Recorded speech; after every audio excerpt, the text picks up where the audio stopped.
আজকে আমি গরুর মাংসের তেলের বড়া বানাবো। প্রথমে তেলটা ভালোভাবে ধুয়ে নেব, তারপরে ডাল ভিজিয়ে নেব 1 ঘন্টা, তারপরে তেলটা ভালোভাবে সিদ্ধ করে নেব, তারপরে ডালটা বেটে নেব। ডাল আর তেল একসাথে নেব, একসাথে নিয়ে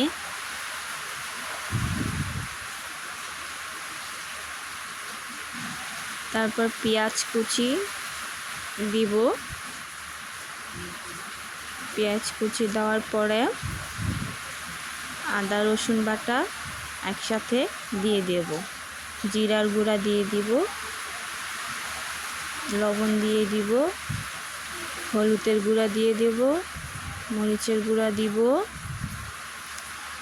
পরে একসাথে ভালোভাবে মিক্স করে নিব।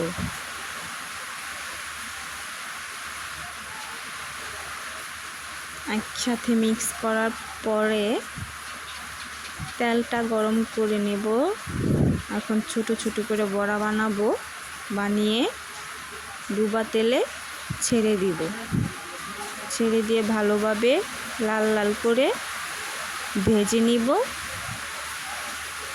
ভিতরটা যেন মচমচে হয় এরকম করে ভেজে নিব।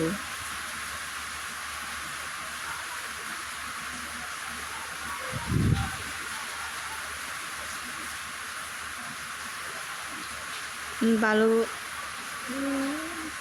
লাড়াচাড়া করে নেব, মচমচে করে ভেজে এবার তুলে নিব।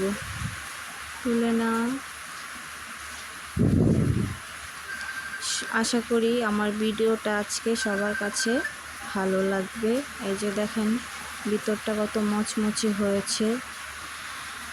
যদি ভালো লাগে লাইক, কমেন্ট এবং শেয়ার করে দিবেন।